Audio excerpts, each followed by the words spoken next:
आज आमची इच्छा अंडापाव खायची झाली. मग काय पटकन 6-7 अंडी मी उकडत घातली आणि सोबतच मस्त बारीक चिरून कोथिंबीर आणि कांदा पण हा बारीक चिरून घेतला आणि लगेचच उकडलेली अंडी मी सोलून घेतली.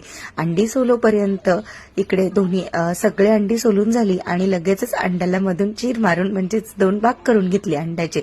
सगळ्या अंड्यांचे भाग करून झाले आणि सोबत मग शेजवान चटणी, हिरवी वाटलेली चटणी आहे, सोबत चीज, नंतर कोथिंबीर आणि कांदा, या सगळ्या गोष्टी. आणि इकडे आहे गरम गरम असे पाव.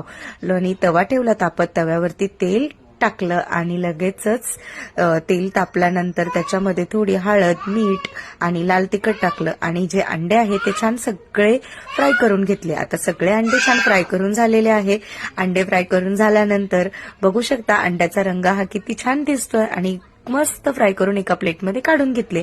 सोबतच घेतलं बटर. बटरमध्ये पाव छान फ्राय करून घेतले आहे.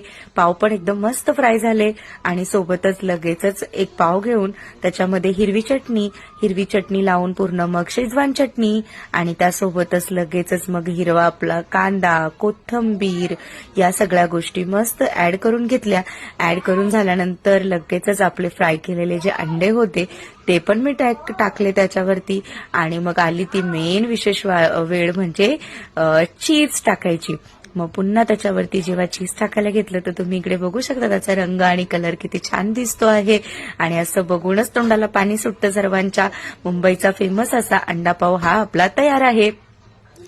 तर गाड्यावर मिळतो तसा अंडापाव हा तयार करून झालाय आणि लगेचच मी खायला घेतला. खरंच खूप छान झाला आहे. तर चला मग बाय बाय.